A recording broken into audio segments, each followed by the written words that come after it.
நெல்லை நாடாள ஒழுங்குமுறை சங்கத்தினுடைய பொதுக்குழுக்கூட்டத்திற்கு தலைமை வைத்திருக்கின்ற அருமைக்குரிய தலைவர் அசோநாதன் அவர்களே, செயலாளர் பண்டிட் திருவண்ணாச்சி அவர்களே, பொருளாளர் ராமச்சந்திரன் அவர்களே, துணைத் தலைவர் சமசீலன் அவர்களே, அந்தோணி ஜவஹர்லால் அவர்களே, மகாலிநாத் அவர்களே, இணைச்செயலாளர் செல்வராஜ் அவர்களே, மனோகரன் அவர்களே, சுரேஷ்நாத் அவர்களே, இங்கே எனக்கு முன்னால் நல்ல கருத்துக்களை பதிவு செய்து சென்றிருக்கின்ற அருமைக்குரிய நாடார் மகாஜன இளைஞரணியினுடைய தலைவர் கிருஷ்ணன் அவர்களே, அழகாக தொழில்துறையில் எப்படி செய்ய வேண்டும் என்று இன்றைக்கு சிற்காட்டில் தொழில் செய்தாலும் வளர்ந்தோறும் இங்கே வருகிறது தொழிலில் நாம் எப்படி முன்னேற வேண்டும் என்று சொல்லிக் கொண்டிருக்கின்ற அருமைக்குரிய வில்லியம்ஸ் அவர்களே, அழகாக நாம் தொழில் செய்தால் இனி வருகின்ற காலங்களில் அடுத்த தலைமுறை தொழில் செய்ய வேண்டும் என்ற எண்ணத்தோடு தான் ஒரு நெல் அரிசி வியாபாரியாக இருந்தாலும்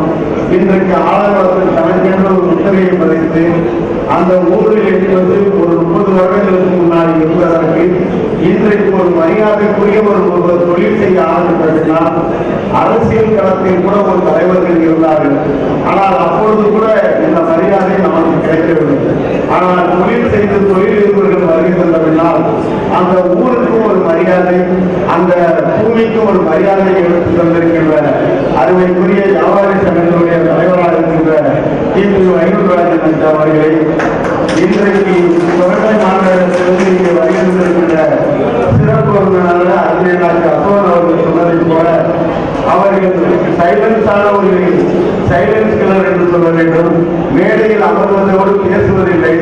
ஆனால் சமுதாயத்தை உற்று நோக்கி அவர்கள் நாங்கள் பார்க்கின்ற அளவுக்கு நாங்கள் 40 வருட காலமாக பார்க்கின்ற பொழுதும் அந்த சுரண்டை மாநகரத்திற்கு இன்றைக்கு வணிகராகவும் அதே போல் ஒரு பாதுகாப்பாக சமூகத்திற்கு எது செய்ய வேண்டும் என்று சிந்தனையோடு செயலாற்றிக் கொண்டிருக்கின்ற அருமைக்குரிய ரத்தனராஜ் அவர்களுக்கும் அருமைக்குரிய வேலவன் காப்பி என்று சிறு சிறு தொழிலாக ஆரம்பித்து இன்றைக்கு அந்த ஊரினுடைய ஒரு முகவரியாக மாறியிருக்கின்ற அருமை அண்ணாச்சி வேலவன் காப்பி காமராஜ் அவர்களே, மேடையில் அமர்ந்திருக்கின்ற நிர்வாக பெருமக்களே, இங்கே அமர்ந்திருக்கின்ற அனைத்து நல்ல உள்ளங்களுக்கும் என்னுடைய மதிய வணக்கத்தை சொல்லி அழகாக இன்றைக்கு ஒரு பொதுக்குழுவில் எப்படி செய்ய வேண்டும் என்ற திட்டங்களையும் இங்கே உங்களுக்கு தீட்டி தந்தார்கள்.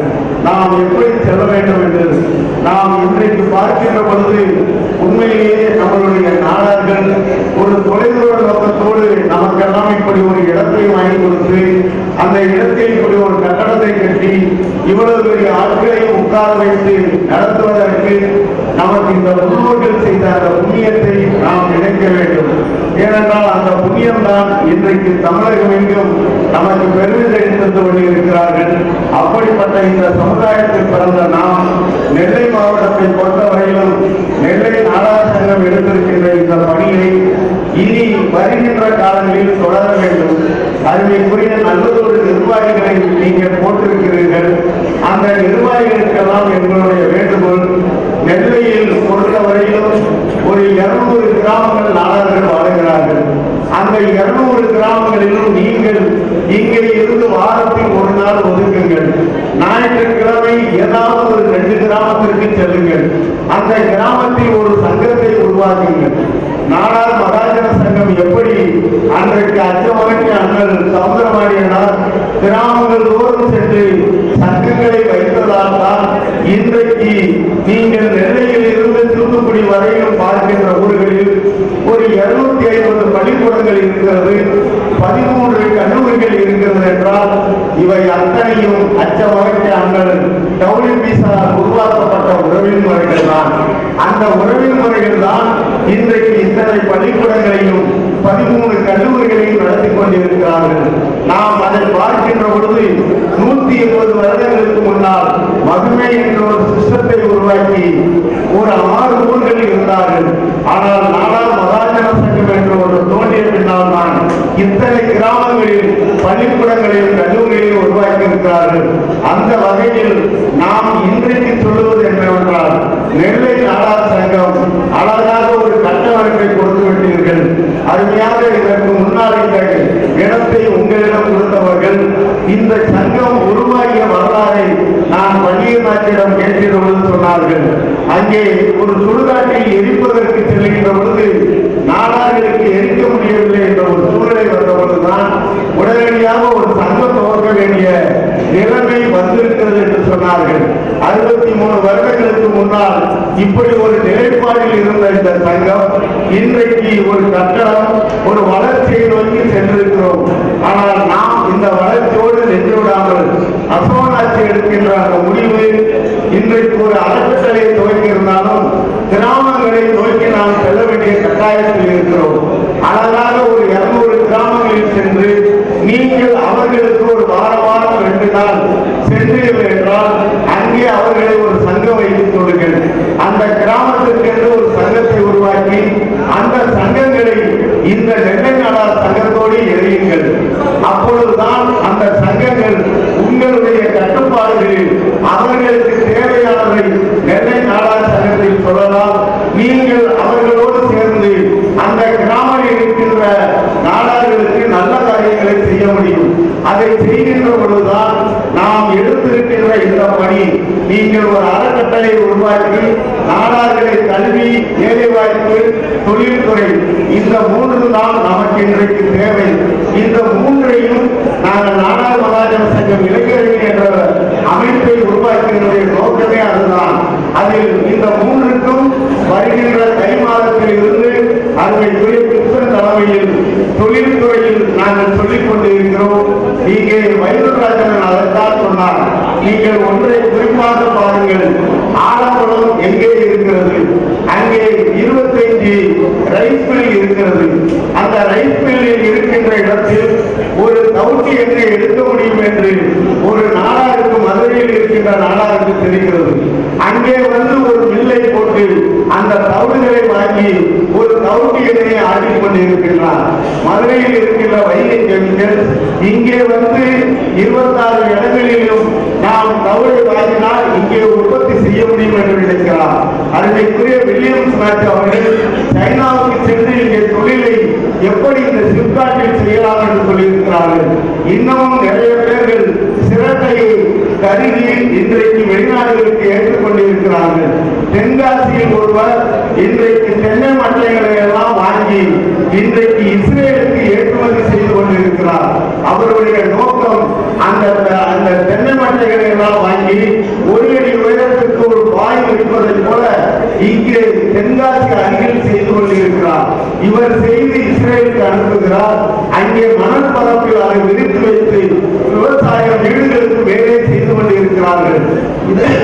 இதையெல்லாம் நமது சமுதாயத்தினுடைய தலைமுறைக்கு, இளைஞர்களுக்கு நாம் சொல்ல வேண்டும் என்றுதான் இத்தனை தொழிலதிபர்கள் உங்களுக்கு கருத்துக்களை பதிவு செய்தார்கள். ஆனால் நாம் இன்றைக்கு எடுக்கின்ற இந்த முடிவு என்பது கிராமங்களுக்கு சென்று அந்த நாடார்களை எல்லாம் கொண்டு வந்து விட்டால் சரியாக அவர்களிடம் இருக்கிற திறமைகளை பயன்படுத்தி கொண்டு வர முடியும். சரியான இடத்துக்கு கொண்டு செல்ல வேண்டும் என்றால் இந்த வரலாற்றுகளை நாம் பதிவு செய்கின்ற பணியை செய்ய வேண்டும். ஏனென்றால் கல்வி கிடைக்காதவர்கள் இருக்கலாம். எனக்கு முன்னால் அசோனாட்சி அதைத்தான் நீண்டமாக சொன்னார். இன்றைக்கு காலம் எங்கே சென்று கொண்டிருக்கிறது, அதை சரியாக புரிந்து கொள்ள வேண்டும். கம்ப்யூட்டர் கம்பெனி இன்றைக்கு ஏழை வந்த பின்னால் எவ்வளவு பேருக்கு வேலை வாய்ப்பை இழக்கப் போகிறார்கள்? அப்படி என்றால் அடுத்து என்ன துறை சக்சஸ் ஆக போகிறது? இன்றைக்கு மருத்துவத்துறை சக்சஸ் ஆகிக் கொண்டிருக்கிறது.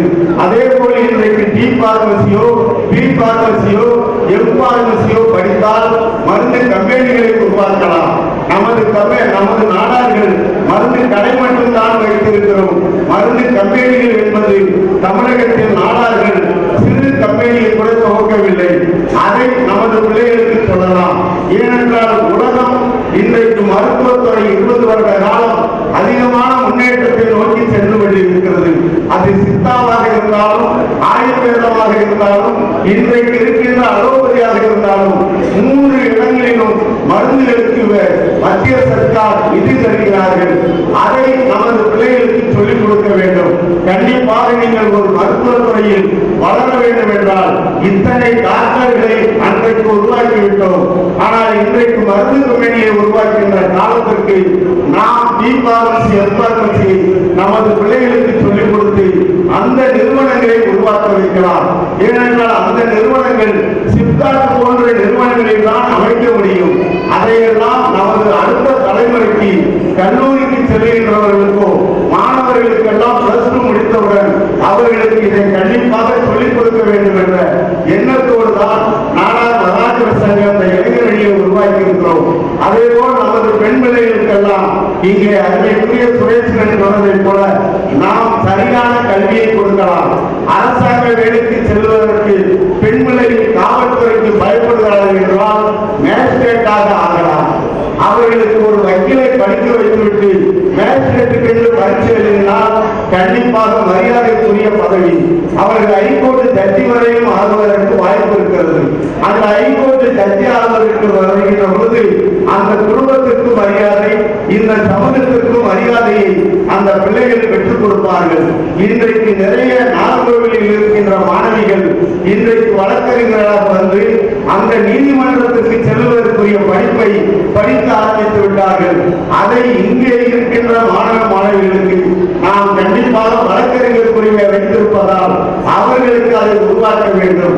அதற்கு அடிப்படையாகத்தான் கிராமங்கள் தோறும் இந்த சங்கங்களை வைத்து மாணவர்களை நீங்கள் கையில் எடுத்து விட்டோம் என்றால் இந்த சங்கத்தில் காலம் கல்யாண முகூர்த்தம் இல்லாத நேரங்களில் தொழில் பண்ணுகின்ற இளைஞர்களை வைத்து தொழிலதிபர்களை வைத்து ட்ரைனிங் கொடுங்கள். வைகுண்டராஜன் சொன்னது போல ஒரு ஆடிட்டர், ஒரு தொழிலதிபர்கள், ஒரு வங்கியினுடைய அத்தனை பேர்களை வைத்து இந்த இளைஞர்களுக்கு சரியான வாரத்தில் ஒரு நாள் பயிற்சி கொடுக்கின்ற காலத்தை நாம் உருவாக்க வேண்டும். அப்பொழுதுதான் தொழில்துறையில் இருக்கின்ற நாடார் இளைஞர்கள் அந்த வேலை வாய்ப்புக்கு செல்வார்கள். நாம் தன்னுடைய தகப்பனார் செய்த தொழிலையோ அல்லது சிறு தொழிலை செய்யலாம். இங்கே எனக்கு முன்னால் கிச்சன் சொன்னார், பெற்றோர்கள் எல்லாம் தொழில் செய்வது கஷ்டம் என்று சொல்லிவிட்டார்கள் என்று. ஆனால் ஒன்றை புரிந்து கொள்ள வேண்டும், ஒரு காலம் பாத்திர கடையோ பலசர கடையோ இரவு 11 மணி வரைக்கும் உட்கார்ந்து இருக்க வேண்டிய காலம். ஆனால் இன்றைக்கு அப்படி அல்ல, எல்லாமே கம்ப்யூட்டராக மாறிவிட்டது. சாதாரணமாக தூத்துக்குடியில் இருக்கின்ற சத்யா நிறுவனம் நாடார்தான். அவர் 300 கடை வைத்திருக்கிறார், ஒரு சாலையாக ஒரு கடை வைத்திருக்கிறார். இன்றைக்கு வசந்தகுமார் அவர்கள் 140 கடை வைத்திருக்கிறார். ஒருவர் தான் முதலாளிகள். சென்னையில் இருந்துதான் கணக்கு பார்க்கிறார்கள். அப்படி பார்க்கின்ற பொழுது நாம் யோசிக்க வேண்டும். இன்றைக்கு நாங்கள் பார்க்கின்ற ஆரோக்கிய அதிபரிடம் பேசிக் கொண்டிருந்தோம் என்றால் இன்றைக்கு அவர் சொல்லுகிறார் 3 லட்சம் பேரிடம் பால் வாங்குகிறார். 3 லட்சம் விவசாயிடம் பால் வாங்கி உடனடியாக கம்ப்யூட்டரில் எத்தனை பாலை ஊற்றினாலும் அந்த வாரமே அவருக்கு பணம் அக்கௌண்டில் சென்று வருகிறது. இந்த அளவுக்கு இன்றைக்கு மாற்றம் வந்துவிட்டது. அதனால் நாம் தொழில்துறையில் கம்ப்யூட்டர் படிக்கின்ற பிள்ளைகளுக்கெல்லாம் இந்த விஷயங்களை சொல்லி, அந்த காலத்தில் தான் நாம் கஷ்டப்பட்டோம், இன்றைக்கு நாம் மூளையை கொடுத்து வேலை செய்தால் சரியான தொழில்துறைக்கு சென்று விடலாம், சரியான வேலை வாய்ப்புக்கு சென்று விடலாம், சரியான கல்வி மூலம் இந்த சமூகத்திற்கு மரியாதையை பெற்றுத் தரலாம்.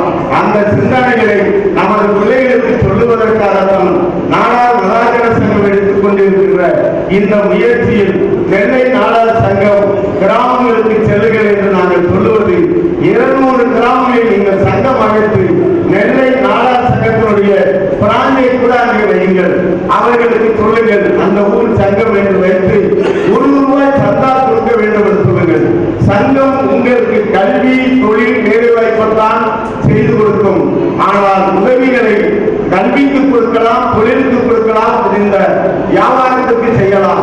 ஆனால் சாமானியர்களுக்கு கிராமங்களோடு இலவசமாக கொடுக்கும் என்றால் அவர்களுடைய எதிர்பார்ப்பு அப்படியேதான் இருக்கும்.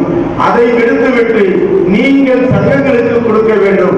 மாதம் இங்கே ₹500 சந்தா என்று சொல்கிறார்கள். அவர்களை ஒரு ₹100 அந்த கிராமத்தில் அந்த ஊருக்கு கொடுக்க வையுங்கள். அப்பொழுதுதான் இதை உருவாக்க முடியும்.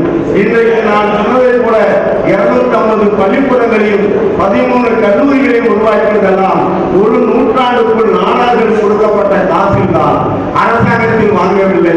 நாடார்கள் மதுமை என்ற ஒரு சிஸ்டத்தை வைத்து அவர்கள் சந்தாவை கட்டிக் கொண்டிருக்கிறார்கள். நான் திரும்ப திரும்ப அதைத்தான் சொல்லுவோம், நீங்கள் கொடுத்தால் தான் அந்த ஸ்தாபனங்கள் வளரும். இன்றைக்கு இதய நல்லெண்ணெய் என்று ஒரு எண்ணெய் விற்பனை நடந்து கொண்டிருக்கிறது. அந்த இதய நல்லெண்ணெய் அந்த எண்ணெயை விற்கின்ற பொழுது ஒரு கேளுக்கு வரி என்று வைத்திருப்பார்கள், வரிக்கு அடுத்தால் போல் மகிமை என்று ஒன்று வைத்திருப்பார்கள். அந்த மகிமை மூலம் விருதுநகருக்கு வருஷத்திற்கு 50 லட்சம் ரூபாயை மகிமையாக கொடுத்துக் கொண்டிருக்கிறார். இந்த எண்ணிக்கையில் விற்கின்ற பணங்களில் எல்லாம் 50 லட்சம் ரூபாய் மகிமை கொடுத்ததால் தான் காமராஜ் இன்ஜினியரிங் காலேஜ் என்று அவர் கொடுத்த ஒரு 50 லட்சம் ரூபாயை கொடுத்தார்கள். அதை போல 4 பேர்கள் கொடுத்தார்கள். நான் இதை எதற்கு சொல்கிறேன் என்றால், நாம் கொடுக்க வேண்டும் என்று நினைக்கிறோம். இன்றைக்கு ஒரு அறக்கட்டளை என்பதை உருவாக்கி இருக்கிறார்கள். இந்த அறக்கட்டளைக்கு நீங்கள் கொடுக்க வைக்க வேண்டும். தொழிலதிபர்கள் கொடுப்பதோடு இல்லாமல் இங்கே ஒரு 1500 மெம்பர்கள் இருக்கிறார்கள். அசோனாட்சி கூட இந்த அறக்கட்டளை மூலம் உங்களுக்கு எல்லாம் ஒரு உண்டியல் கொடுத்து விடலாம். அடுத்த வருடம் வருகின்ற பொழுது வீட்டுக்கு 1 ரூபாய் நீங்கள் போட்டு வருவீர்கள். இந்த பெண்கள் எல்லோரும் உண்டியலை வாங்கி சென்றால் நீங்கள் உங்களுக்கு செல்ல செலவழிக்கின்ற பொழுது எப்படி பெண்கள் கைப்பிடி அரிசி போட்டதை போல ஒரு உண்டியலை கொடுத்த அடுத்த வருடம் வருகின்ற பொழுது யார் நிறைய உண்டியலில் பணம் போட்டார்கள், இந்த சமூகம் நன்றாக இருக்க வேண்டும் என்ற சிந்தனை உங்களுக்கு வருகின்றது. எத்தனை பேர் அவர்களுக்கு ஹெல்ப்பாக இருக்கிறார்கள் என்ற சிந்தனைகளுக்கு வர வேண்டும். அதற்கு ஏற்றாற்போல் வருகின்ற பொழுதுதான் நெல்லை மாவட்டம் நாம் எதிர்பார்க்கின்ற அல்வா கலாச்சாரத்தை விட்டு அறிவு கலாச்சாரத்திற்கு செல்ல முடியும் என்பதுதான் எங்களுடைய நோக்கம். நாம் செல்ல வேண்டிய விஷயம், ஒரு காலம் தேவைப்பட்ட பொழுது அருவாக்களை எடுக்கலாம், துப்பாக்கிகளை எடுக்கலாம். ஆனால் இன்றைக்கு அது எல்லாம் தேவையில்லாத ஒரு காலம். மூளைக்கு வேலை கொடுக்க வேண்டிய காலத்தில் வந்துவிட்டோம். அதனால் தான் மீண்டும் இளைஞர்களை தவறான பாதைக்கு கொண்டு செல்லாமல் நாம் சரியான பாதைக்கு கொண்டு செல்ல வேண்டும் என்றால் நமது சங்கங்கள், அமைப்புகள் கிராமங்களை நோக்கி செல்ல வேண்டும். அப்பொழுதுதான் அவர்கள் தவறான பாதைக்கு செல்லாமல், இங்கே பெண் பிள்ளைகளை பற்றி கவலைப்பட்டோம், அவர்களுக்கு வரலாறு தெரியவில்லை. இன்றைக்கு நாம் முத்தாரை கண்டித்து தீர்மானம் போட்டுக் கொண்டிருக்கிறோம். அத்தனை ஊர்களிலும் அரசாங்கத்திடம் மனு கொடுத்திருக்கிறோம். அந்த வரலாறை மாற்றி எழுத ஆரம்பிக்கிறார்கள். அதனால் தான் நாம் போராடுகிறோம். காமராஜரை குறை சொன்னார்கள், அது வழி வழியாக அரசியலாக பார்த்தோம். ஆனால் முத்தார் அவர்கள் கேள்வி எழுக்கின்ற பொழுது வரலாற்றை சொல்லுகிறார்கள். பெருந்தலைவர் காமராஜர் ஆட்சிக்கு வந்த பின்னால் தான் நாடார்கள் முன்னேறினார்கள் என்ற ஒரு கேள்வியை கேட்கிறார்கள். இந்த கேள்வியை கேட்கின்ற பொழுது பதில் சொல்ல தெரியாமல் திணறுகிறார். இங்கே இருந்து நெல்லையிலிருந்து போன ஒரு பாதிரியார். நாம் இதை எதற்கு சொல்கிறோம் என்றால், வரலாற்றை மாற்றுகிறார்கள். காமராஜர் பிறந்தது 1903. ஆனால் அதற்கு முன்னாலேயே 1866 முதல் பள்ளிக்கூடத்தை நாடார்கள் துவக்கிவிட்டோம். அதற்கு பின்னால் காமராஜர் பிறக்கின்ற பொழுது 25 பள்ளிக்கூடங்கள் தமிழகத்தில் நாடார்களால் உருவாக்கப்பட்டு விட்டது. உயர்நிலை பள்ளி என்று சாத்தூரில் இருக்கின்ற பள்ளி 113 வருஷம், சிவகாசியில் இருக்கின்ற பள்ளி 120 வருஷம், அருப்புக்கோட்டையில் இருக்கின்ற பள்ளி 130 வருஷம். இப்படி ஒவ்வொரு ஊர்களிலும் பள்ளிக்கூடங்களை துவக்கி இருக்கிறார்கள் காமராஜர் பிறக்கறதுக்கு முன்னே.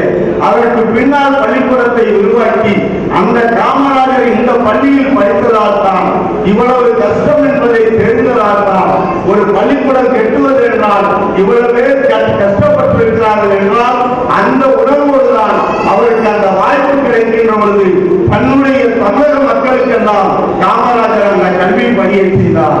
இந்த சமூகத்தில் பிறந்ததால் அவர் அவருடைய தியாகத்தை தமிழகம் செய்திருக்கிறார்கள்.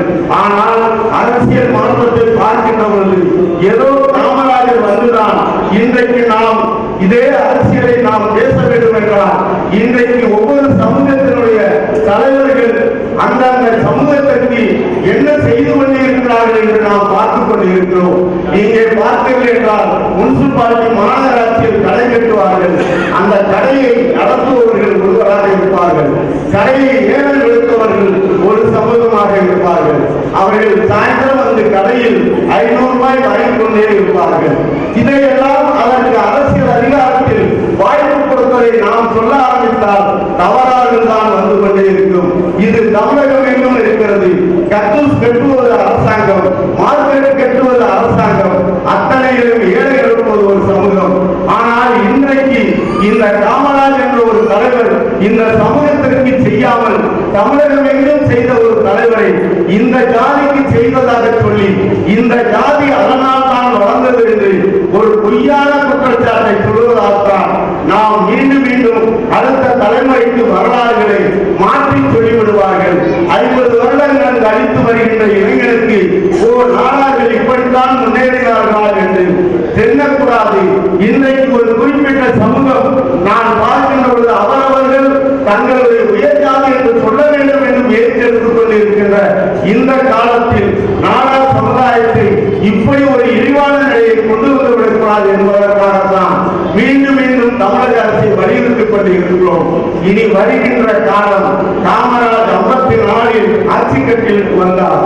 அதற்கு முந்தைய காலம் எப்படி கிறிஸ்து பிறப்பதற்கு முன் பிறப்பதற்கு பின் என்று சொல்லுவதை போல காமராஜர் வருவதற்கு முன்னால் இந்த சமுதாயம் எப்படி முன்னேறியது என்பதை நாம் புஸ்தகமாக போடுகின்ற காலம் தான் நாடார் சமுதாயம். உண்மையிலேயே இந்த இளைஞர்கள் காமராஜர் என்ற தலைவர் தமிழகத்திற்குத்தான் உழைத்தார், இந்த சமூகத்திற்கு அல்ல என்பதை வரலாற்றில் பதிவு செய்ய வேண்டிய காலம் நமக்கு உணர்த்தி கொண்டிருக்கிறது. அதைத்தான் வருகின்ற காலங்களில் நாங்கள் கம்ப்ளைண்டாக கொடுத்தோம். அரசாங்கம் செவிசாய்க்கவில்லை என்றால் வருகின்ற 9ஆம் தேதி சாத்தூரில் மாபெரும் ஒரு 5000 பேரை திரட்டி அமைதியாக ஒரு ஆர்ப்பாட்டத்தை செய்து அரசாங்கத்தை திரும்பி பார்க்க வைக்கிறோம் என்று சொல்லியிருக்கிறோம்.